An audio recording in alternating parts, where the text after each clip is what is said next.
बहुत बहुत स्वागत है आप सभी का। नमस्कार, मैं हूं आपके साथ प्रीति। आइए बुलेटिन की शुरुआत करते हैं सुबह 9 बजे तक की हेडलाइंस के साथ। NEET पर केंद्र सरकार ने दी सफाई। स्वास्थ्य मंत्री नड्डा ने कहा, कैबिनेट में नहीं हुआ फैसला, अध्यादेश के जरिए राज्यों को राहत देने की खबरें बेबुनियाद।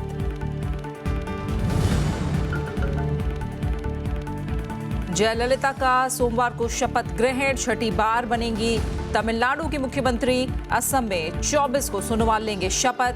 पिनराई विजयन 25 मई को बनेंगे केरल के मुख्यमंत्री।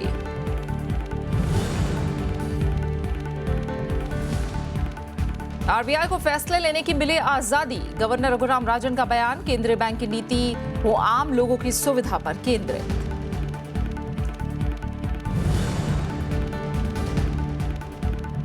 मुंबई हमले के आरोपी लश्कर सरगना लखवी के खिलाफ चलेगा मुकदमा। पाकिस्तान में आतंकवाद निरोधी अदालत का फैसला। भारत ने पाकिस्तान को बताया आतंकवाद का गढ़।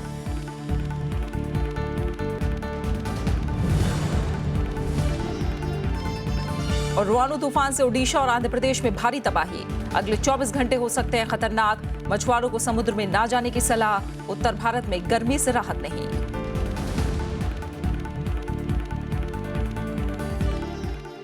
शुक्रवार को दिन भर मेडिकल दाखिले के लिए राष्ट्रीय पात्रता प्रवेश परीक्षा से राज्यों को राहत देने के लिए अध्यादेश लाने की खबरें चली, लेकिन देर रात स्वास्थ्य और परिवार कल्याण मंत्री JP नड्डा ने इस मसले पर सफाई दी। उन्होंने कहा कि NEET पर अध्यादेश के जरिए राज्यों को राहत देने की खबरें बेबुनियाद हैं।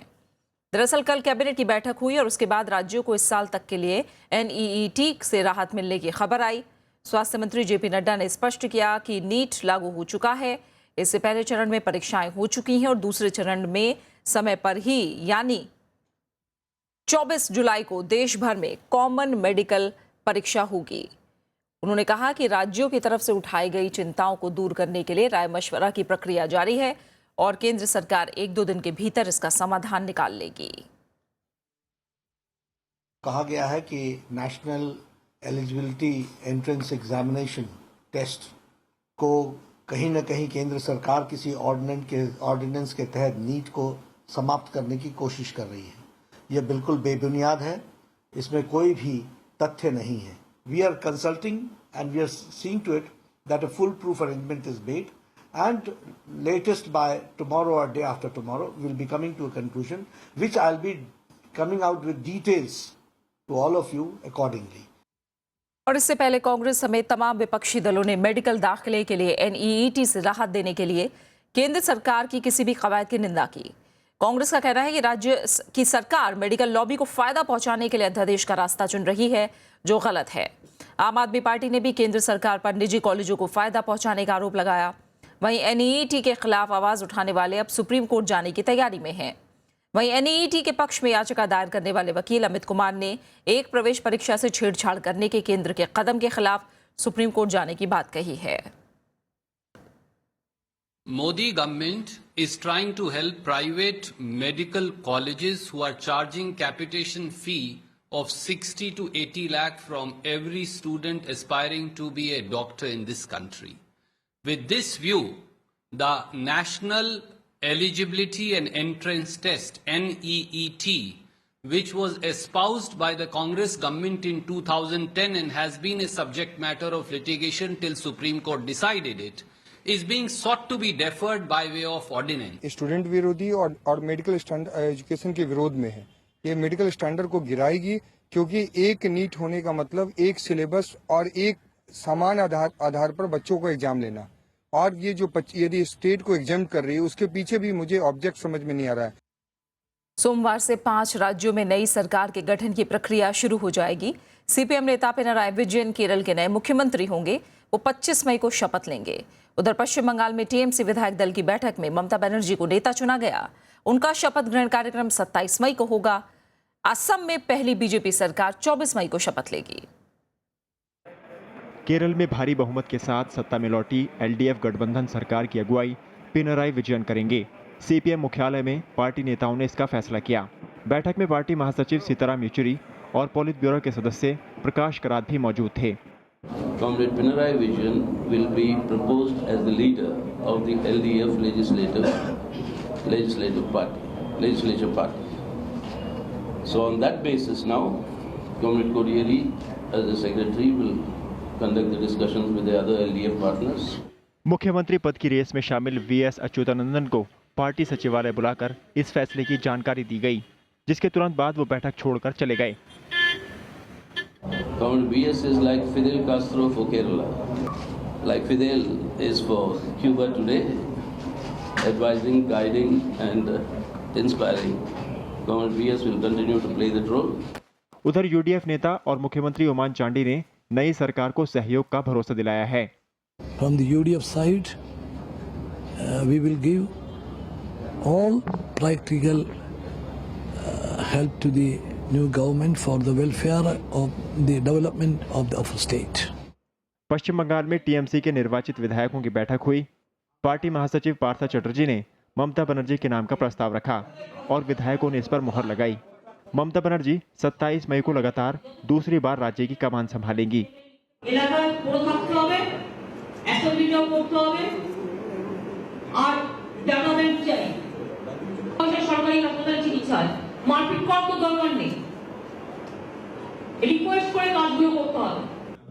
असम में भी बीजेपी के निर्वाचित विधायकों की बैठक में सरकार गठन पर चर्चा हुई। तय हुआ कि रविवार को विधायक दल की बैठक में सर्बानंद सोनोवाल को नेता चुना जाएगा। शपथ ग्रहण समारोह 24 मई को होगा, जिसमें प्रधानमंत्री नरेंद्र मोदी भी शिरकत करेंगे। एक अच्छी शासन असम को जरूरत थी। जनता ने बहुत दिल खोलकर मैंडेट देकर भाजपा लेड अलायंस को यह मैंडेट दिया है, सरकार बनाने का एक संकल्प दिया है। वहीं असम के मुख्यमंत्री तरुण गोगोई ने राज्यपाल पीबी आचार्य को इस्तीफा सौंप दिया है। गोगोई पिछले 15 साल से राज्य के मुख्यमंत्री हैं। Bureau report, Rajya Sabha TV. उधर तमिलनाडु में भी जे जयललिता को एआईएडीएम के विधायक दल का नेता चुना गया। शुक्रवार को पार्टी की बैठक में नेताओं ने उनके नाम का प्रस्ताव रखा और विधायकों ने इसका समर्थन किया। जयललिता छठी बार तमिलनाडु की मुख्यमंत्री बनेंगी। साथ ही वो लगातार दूसरी बार भी राज्य की कमान संभालेंगी। 1984 के बाद ये पहली बार है जब कोई एक दल लगातार 2 कार्यकाल के लिए सत्ता को बरकरार रखने में कामयाब रहा है। जयललिता सोमवार को शपथ लेंगी। तमिलनाडु विधानसभा में एआईएडीएमके ने 134 सीटें जीती हैं। तमिलनाडु के अरुवाकुरुची और तंजावुर में विधानसभा चुनाव 3 हफ्ते के लिए टाल दिए गए हैं। आचार संहिता के उल्लंघन की वजह से चुनाव आयोग ने दोनों क्षेत्रों में 23 मई को मतदान कराने का फैसला लिया है, जिसके खिलाफ बीजेपी और पीएमके ने हाईकोर्ट में याचिका दायर की थी। दोनों पार्टियों की दलील थी कि वोटरों को प्रभावित करने वाले इस मामले में 1 हफ्ते का वक्त कम है। हालांकि चुनाव आयोग ने अदालत को बताया कि वो दोनों इलाकों में हालातों का मूल्यांकन करेगा। साथ ही सभी उम्मीदवारों से राय मशवरा भी लिया जाएगा, जिसके बाद मतदान की तारीखें तय होंगी। इन दोनों विधानसभा क्षेत्रों में वोटरों में पैसे बांटने की शिकायतों के बाद चुनाव आयोग ने 16 मई को होने वाला चुनाव स्थगित कर दिया था, जिसके बाद चुनाव आयोग ने 23 मई को मतदान कराने का फैसला लिया था। हालांकि अब मतदान 3 हफ्ते के लिए टाल दिया गया है। मामले में अगली सुनवाई जून महीने में की जाएगी। केंद्रीय कैबिनेट में विस्तार और फेरबदल को लेकर शुक्रवार देर शाम प्रधानमंत्री नरेंद्र मोदी, बीजेपी अध्यक्ष अमित शाह और वित्त मंत्री अरुण जेटली की एक बैठक हुई। हालांकि आधिकारिक तौर पर किसी भी तरह की पुष्टि नहीं की गई, लेकिन सूत्रों से मिली जानकारी के मुताबिक सरकार के 2 साल पूरे होने और अगले साल होने वाले विधानसभा चुनाव को देखते हुए कैबिनेट विस्तार का फैसला जल्द लिया जा सकता है। वहीं केंद्रीय खेल मंत्री सर्बानंद सोनोवाल मंगलवार को असम के मुख्यमंत्री पद की शपथ लेने वाले हैं। ऐसे में कैबिनेट में एक पद खाली भी हो जाएगा, लिहाजा कैबिनेट विस्तार के लिए बैठकों का दौर अब तेज हो गया है।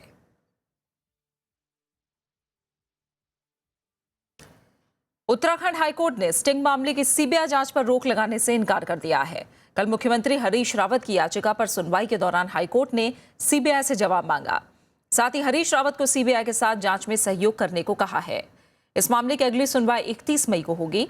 स्टिंग मामले में उत्तराखंड सरकार की सीबीआई जांच को बंद करने की अधिसूचना को सीबीआई ने नकार दिया था, जिसके बाद हरीश रावत हाईकोर्ट पहुंचे थे। उधर मुख्यमंत्री हरीश रावत की अध्यक्षता में कल हुई कैबिनेट की बैठक में फैसला लिया गया 18 मार्च के बाद 55 दिनों की घटनाक्रम की न्यायिक आयोग से जांच कराई जाए। समयावधि के साथ जो है एक न्यायिक आयोग गठित कर दिया जाए। न्याय सचिव और प्रमुख सचिव, न्याय सचिव और मुख्य सचिव जो है बैठ करके अगले मंत्रिमंडल की बैठक में प्रस्ताव को लाएं। आरबीआई गवर्नर रघुराम राजन का कहना है कि रिजर्व बैंक को पूरी स्वायत्तता और सरकार की तरफ से सहयोग दिया जाता है, लेकिन उसे अपने फैसले खुद लेने का अधिकार भी मिलना चाहिए। भुवनेश्वर में आयोजित आरबीआई कर्मचारियों की एक आंतरिक बैठक को संबोधित करते हुए रघुराम राजन ने यह बात कही। इसके साथ ही राजन का कहना था कि भारत की अर्थव्यवस्था में कृषि अहम भूमिका निभा रही है, जबकि छोटे और मध्यम क्षेत्र की कृषि से जुड़ी परियोजनाओं की तरफ ध्यान देने की जरूरत है। रघुराम राजन का यह बयान बीजेपी सांसद सुब्रमण्यम स्वामी के उस खत के बाद आया है जिसमें उन्होंने प्रधानमंत्री से रघुराम राजन को आरबीआई गवर्नर के पद से हटाने की गुजारिश की थी। सुब्रमण्यम स्वामी ने आरोप लगाया था कि रघुराम राजन भारतीय अर्थव्यवस्था को नुकसान पहुंचाने के लिए काम कर रहे हैं और वो पूरे भारतीय नहीं हैं। नागा पीपल्स फ्रंट के विधायकों ने राष्ट्रपति प्रणब मुखर्जी से गुजारिश की है कि वो मणिपुर सरकार से जारी किए गए 3 जनजातीय बिल को मंजूरी ना दें और इससे जुड़ी फाइलों को बिना हस्ताक्षर किए ही लौटा दें। राज्य सरकार के इस नए कानून के विरोध में पिछले साल 4 विधायकों ने इस्तीफा दे दिया था। This is unconstitutional, it is anti-tribal, and there is a lot of procedural lapses. The bill has been referred to the President. Our demand is that President should not give his assent. कुछ विशेष मामलों में अब passport पर पिता का नाम होना जरूरी नहीं होगा। एक मामले की सुनवाई करते हुए शुक्रवार को दिल्ली हाईकोर्ट ने फैसला दिया।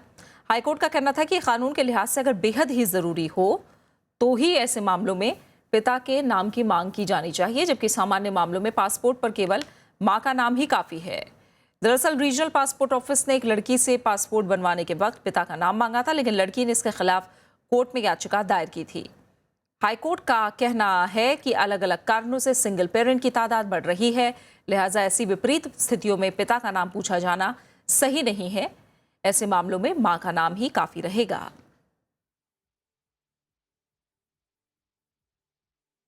सीबीएसई के छात्रों के लिए आज बड़ा दिन है। अब से कुछ देर बाद तकरीबन दोपहर 12 बजे सीबीएसई 12वीं के नतीजे घोषित होंगे।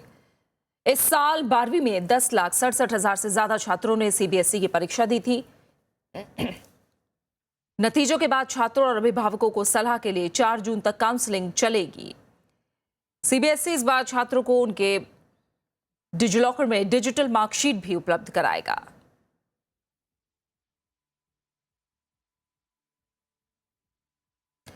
और फिलहाल एक छोटे से ब्रेक के लिए रुक रहे हैं और खबरों में आगे देखेंगे सिंहस्थ कुंभ का आखिरी दिन।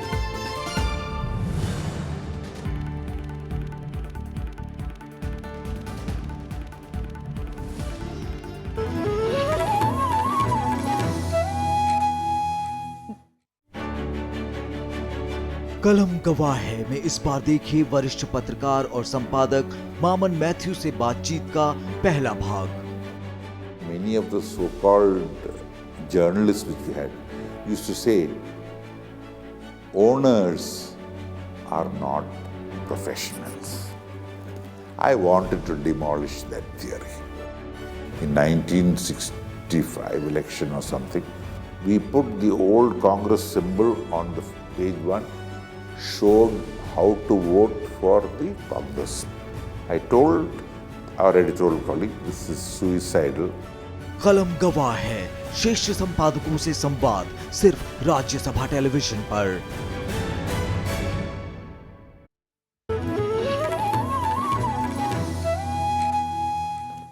2008 के मुंबई हमले के मामले में लश्कर-ए-तैयबा के कमांडर जकीउर रहमान लखवी समेत 7 आरोपियों पर मुकदमा चलेगा। पाकिस्तान की आतंकवाद निरोधी अदालत ने कल ये फैसला दिया। इस आतंकी हमले में 166 लोगों को अपनी जान से हाथ धोना पड़ा था। ट्रायल कोर्ट के आदेश में कहा गया है कि 7 संदिग्धों पर मुंबई हमले में मारे गए हर शख्स की मौत के लिए उकसाने का आरोप तय किया गया है। वहीं भारत ने पाकिस्तान को वैश्विक आतंकवाद का गढ़ बताया है। विदेश मंत्रालय की प्रतिक्रिया पाकिस्तान के पंजाब प्रांत के कानून मंत्री राना सनाउल्लाह के बयान के बाद आई है। कानून मंत्री ने कल कहा था कि पाकिस्तान के आतंकवादी संगठनों को राज्य का समर्थन हासिल है, इसलिए इन समूहों के खिलाफ कार्रवाई नहीं हो सकती है। विदेश मंत्रालय के प्रवक्ता विकास स्वरूप ने कहा कि पाकिस्तान को इस कड़वी सच्चाई को खत्म करना चाहिए। It sadly corroborates our view that we have always held about the support and freedom available to anti-India terrorist groups in Pakistan, including internationally sanctioned terrorist groups and individuals. परमाणु आपूर्तिकर्ता समूह यानी एनएसजी मुद्दे पर भारत ने चीन को करारा जवाब दिया है। भारत ने चीन की ये दलील खारिज कर दी कि एनएसजी की सदस्यता हासिल करने के लिए परमाणु अप्रसार संधि यानी एनपीटी पर हस्ताक्षर करना जरूरी है। शुक्रवार को विदेश मंत्रालय के प्रवक्ता विकास स्वरूप ने कहा कि फ्रांस को एनपीटी पर हस्ताक्षर किए बगैर ही इस संगठन में शामिल कर लिया गया था। विकास स्वरूप ने कहा कि इस मामले में कुछ भ्रम है, यहां तक कि एनपीटी भी गैर एनपीटी देशों के साथ परमाणु सहयोग की इजाजत देता है। चीन ने भारत की एनएसजी सदस्यता की कोशिश का इस आधार पर विरोध किया है कि उसने अब तक एनपीटी पर हस्ताक्षर नहीं किया है। हालांकि चीन के विदेश उपमंत्री लियू जिनमिन ने बाद में इस बात का खंडन किया कि उनका देश भारत की कोशिशों में अड़ंगा डाल रहा है। I think there is some confusion here. Even the NPT allows civil nuclear cooperation with non-NPT countries. If there is a connection, it is between the NSG and IAEA safeguards and with export controls. And France, which was not an NPT member for some time, was a member of the NSG since it respected NSG's objectives. बीते 2 साल में सीमा पर घुसपैठ में 50% तक की कमी आई है। गृहमंत्री राजनाथ सिंह ने दिल्ली में आयोजित बीएसएफ के एक समारोह में ये बात कही। उन्होंने जानकारी दी कि सीमाओं पर चाक चौबंद सुरक्षा व्यवस्था के लिए खास एक्शन प्लान तैयार किया जा रहा है। राजनाथ सिंह ने जानकारी दी कि सीमा सुरक्षा पर विचार करने के लिए एक समिति बनाई गई है जो जल्द ही अपनी रिपोर्ट देगी। लेजर वाल भी खड़ा करने की अपनी तरफ से कोशिश कर रहे हैं।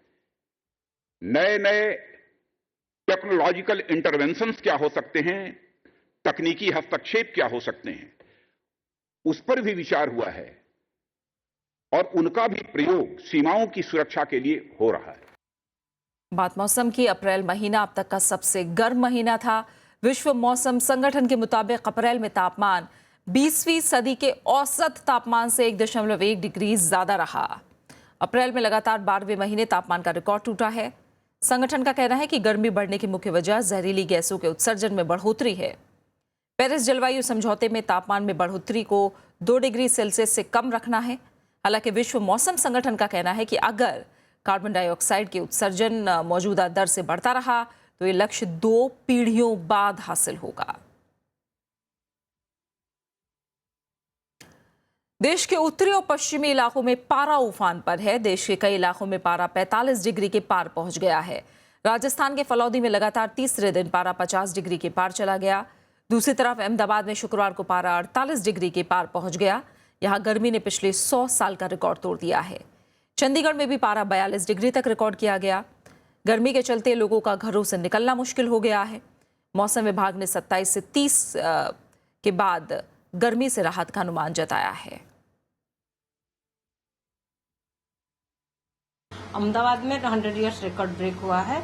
उसका कारण ये है कि स्टेट कम्प्लीटली ड्राई था और विंड नॉर्दर्ली था। इसकी वजह से हवा पूरा गुजरात आपका राजस्थान से ड्राई और हॉट एयर आ रहा था। इसकी वजह से गुजरात में काफी हीट बढ़ गई। दूसरी तरफ चक्रवाती तूफान रोआनू से ओडिशा और आंध्र प्रदेश के तटीय इलाकों में भारी बारिश से लोग बेहाल हैं। आंध्र प्रदेश में अब तक 304 गांव के 4 लाख से ज्यादा लोग इससे प्रभावित हुए हैं, जबकि 9000 हेक्टेयर से ज्यादा की फसल तबाह हो गई। मौसम विभाग ने भारी बारिश की चेतावनी जारी की है। मछुआरों को भी समुद्र में ना जाने की सलाह दी गई है। आंध्र प्रदेश और ओडिशा के तटीय इलाकों में रोआनू तूफान ने भारी तबाही मचाई है। चक्रवात की वजह से कई इलाकों में भारी बारिश हो रही है। तेज हवा और बारिश की वजह से जनजीवन अस्त व्यस्त है। हवाओं से जगह जगह पेड़ उखड़ गए, जिनसे यातायात पर असर पड़ा है। वहीं बिजली आपूर्ति बाधित होने से लोगों की परेशानियां और बढ़ गईं। बारिश भी ज्यादा हो रहा है। सुबह से पहले घर से हम बाहर से निकल नहीं जाता हूँ, इसलिए खाना पाना के लिए भी बहुत दिक्कत हो रहा है। मौसम विभाग के मुताबिक बंगाल की खाड़ी में बना दबाव चक्रवाती तूफान में तब्दील हो गया है। Under its influence, strong winds of already 100 km/h is likely along north coastal Andhra Pradesh. Heavy rainfall is also likely along the north coastal Andhra Pradesh. मौसम विभाग ने अगले 24 से 48 घंटों के दौरान भारी बारिश की आशंका जताई है। मछुआरों को भी समुद्र में नहीं जाने की सलाह दी गई है। Whether up to Krishna you can expect some rainfall. So these districts we are given for one day we are given warning for heavy rainfall warning, that is heavy to very heavy rain very likely to occur in these districts for the next 24 hours. After 24 hours we can expect only some one or two places we can expect heavy rainfall only. Odisha के मुख्यमंत्री नवीन पटनायक ने हालात से निपटने के लिए अधिकारियों को तैयार रहने को कहा है। राज्य में 10 टीमों को अलर्ट पर रखा गया है। सरकारी कर्मचारियों की छुट्टियां भी रद्द कर दी गई हैं। Bureau report, Rajya Sabha TV. वहीं श्रीलंका में भी रुआनु तूफान ने भारी तबाही मचाई है। भारी बारिश के बाद बाढ़ और भूस्खलन से बड़ी तादाद में लोग हताहत हुए हैं। इस बीच भारत ने श्रीलंका में बाढ़ पीड़ितों की मदद के लिए 2 पोत रवाना किए हैं। श्रीलंका में रुआनु तूफान से देश के दक्षिणी इलाकों में भारी नुकसान हुआ है। भारी बारिश के बाद अब बाढ़ ने लोगों की मुसीबतें बढ़ा दी हैं। भारत ने श्रीलंका के बाढ़ पीड़ितों की मदद के लिए नौसेना के 2 जहाज रवाना किए हैं। INS सतलज और सुनैना अपने साथ दवाइयां, कंबल, खाने पीने के सामानों के अलावा जरूरत की दूसरी चीजों को लेकर रवाना हुआ है। Commission in Colombo for any additional logistical support that might be required by the government of Sri Lanka. Sri Lanka is a close neighbor and friend, and we have always been the first responder in times of crisis. As was the case during the tsunami that affected Sri Lanka in the past, this time also we will extend all necessary help and relief to Sri Lanka as requested. Sri Lanka में बाढ़ और भूस्खलन से मरने वालों की तादाद 60 से ज्यादा हो गई है। अब भी कई लोगों के मलबे में दबे होने की आशंका है। Covered in thick mud. And this area is completely boggy. The soldiers are working there with mud up above their knees, and some places it's going even up to the waist level. So, because as per the villagers and the information we have, they say the mud layer is about 30 feet at certain places. मध्य श्रीलंका में केगाले जिले में मंगलवार को भूस्खलन हुआ था। इसके बाद 200 से ज्यादा परिवार लापता हैं। श्रीलंका में कई दिनों से जारी बारिश की वजह से कई इलाकों में बाढ़ आई हुई है। बाढ़ की वजह से करीब 3.5 लाख लोग विस्थापित हुए हैं। Bureau report, Rajya Sabha TV. Nepal के पूर्व प्रधानमंत्री बाबूराम भट्टाराय ने भारत और नेपाल के मौजूदा संबंधों पर चिंता जताई है। उन्होंने कहा कि नेपाल जैसे भौगोलिक स्थिति वाले देश को अपने पड़ोसियों से बेहतर संबंध बनाना बेहद जरूरी है। उन्होंने नेपाल सरकार को देश में एकता बनाए रखने में नाकाम बताया। इसके साथ ही सरकार की मौजूदा नीति पर भी चिंता व्यक्त की। उन्होंने आरोप लगाया कि सरकार में गैर जिम्मेदार लोग मौजूद हैं। बाबूराम ने कहा कि अपने कार्यकाल के दौरान उन्होंने भारत और चीन दोनों ही देशों से संबंधों को बेहतर बनाए रखा। इसके साथ ही उन्होंने नेपाल सरकार को देश के विकास पर ध्यान देने के बजाय बाजार का फायदा लेने के बारे में सोचना चाहिए। It's very unfortunate that a country like Nepal, which is in a very sensitive geostrategic position, located between huge states of India and China, upcoming global superpowers. America में व्हाइट हाउस के बाहर गोलीबारी की खबर से अफरा तफरी मच गई। खुफिया सेवा के एक एजेंट ने मुख्य भवन के पास बने चेकपोस्ट पर फायरिंग कर दी, जिसमें एक हथियार से लैस शख्स जख्मी हो गया। सुरक्षा बलों ने अज्ञात बंदूकधारी को पहले कई बार चेतावनी दी और जब उसने चेतावनी नहीं मानी तो उस पर गोली चलाई गई। घटना के बाद कुछ देर के लिए व्हाइट हाउस के सभी रास्ते बंद कर दिए गए। घटना के वक्त राष्ट्रपति ओबामा व्हाइट हाउस में मौजूद नहीं थे, लेकिन उपराष्ट्रपति जो बाइडेन व्हाइट हाउस में ही थे। बंदूकधारी को अस्पताल ले जाया गया, जहां उसकी हालत गंभीर बताई जा रही है। सीरिया पर एक साथ हमले करने का रूसी प्रस्ताव अमेरिका ने ठुकरा दिया है। पेंटागन प्रवक्ता का कहना था कि अमेरिकी सेना रूस के साथ ऐसा कोई ऑपरेशन साझा नहीं करेगी। अमेरिका का कहना था कि रूस जहां सीरिया के असद शासन को मदद कर रहा है, जबकि अमेरिका का मकसद सिर्फ IS का खात्मा है। दरअसल अलग अलग ऑपरेशन में रूस और अमेरिका दोनों ही सीरिया पर बमबारी कर रहे हैं और रूस के रक्षा मंत्री सर्जेई शोइगु ने एक टीवी चैनल पर अमेरिका के सामने प्रस्ताव रखा था। अमेरिका ने इसे ठुकराते हुए ये भी कहा कि उन्हें रूस की तरफ से कोई औपचारिक सूचना भी नहीं मिली। सीरिया में पिछले 5 साल से गृह युद्ध चल रहा है, जिसमें अब तक 2,70,000 से ज्यादा लोग मारे गए हैं, जबकि लाखों लोग बेघर हुए हैं। इराक की राजधानी बगदाद में शुक्रवार को इराकी धर्मगुरु मुक्तादा अल सद्र के समर्थक प्रधानमंत्री कार्यालय और संसद भवन में घुस गए। बाद में पुलिस ने ग्रीन जोन कहे जाने वाले इस अति संवेदनशील इलाके से प्रदर्शनकारियों को खदेड़कर बाहर कर दिया। पुलिस की कार्रवाई में कई प्रदर्शनकारी जख्मी हुए हैं। स्थानीय मीडिया के मुताबिक बगदाद में कर्फ्यू लगाया गया था, जिसे अब हटा लिया गया है। इराकी प्रधानमंत्री हैदर अल अबादी ने ग्रीन जोन की घटना की निंदा करते हुए कहा है कि कानून तोड़ने वालों के खिलाफ सख्त कार्रवाई की जाएगी।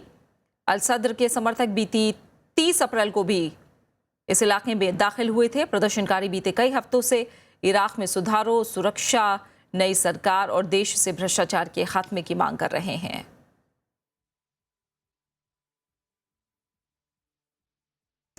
आज पूर्व प्रधानमंत्री राजीव गांधी की 25वीं पुण्यतिथि है। इस मौके पर पूरा देश उन्हें याद कर रहा है। उनके समाधि स्थल वीर भूमि पर कई नेताओं ने उन्हें श्रद्धांजलि अर्पित की। इनमें राष्ट्रपति प्रणब मुखर्जी, उपराष्ट्रपति मोहम्मद हामिद अंसारी, पूर्व प्रधानमंत्री मनमोहन सिंह, कांग्रेस अध्यक्ष सोनिया गांधी, उपाध्यक्ष राहुल गांधी भी शामिल हैं। राजीव गांधी 1984 से 1989 तक प्रधानमंत्री रहे। वो देश के सबसे युवा प्रधानमंत्री थे। 1991 में आज ही के दिन तमिलनाडु के श्रीपेरुम्बदूर में एक चुनावी सभा के दौरान उनकी हत्या कर दी गई थी।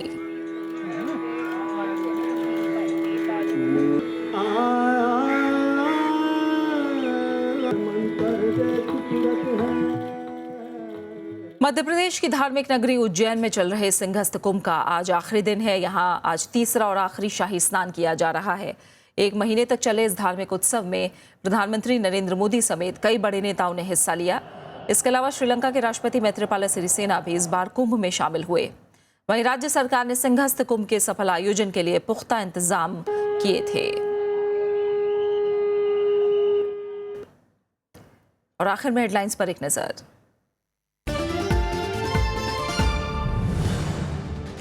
NEET पर केंद्र सरकार ने दी सफाई। स्वास्थ्य मंत्री नड्डा ने कहा, कैबिनेट में नहीं हुआ फैसला, अध्यादेश के जरिए राज्यों को राहत देने की खबरें बेबुनियाद।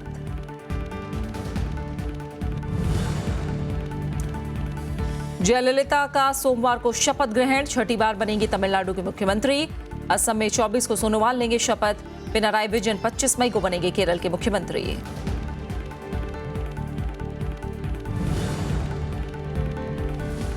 RBI को फैसले लेने की मिले आजादी, गवर्नर रघुराम राजन का बयान। केंद्रीय बैंक की नीति हो आम लोगों की सुविधा पर केंद्रित।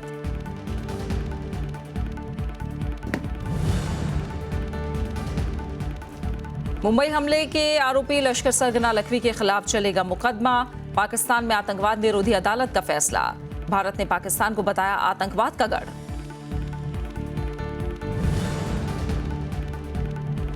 और रुआनु तूफान से ओडिशा और आंध्र प्रदेश में भारी तबाही, अगले 24 घंटे हो सकते हैं खतरनाक।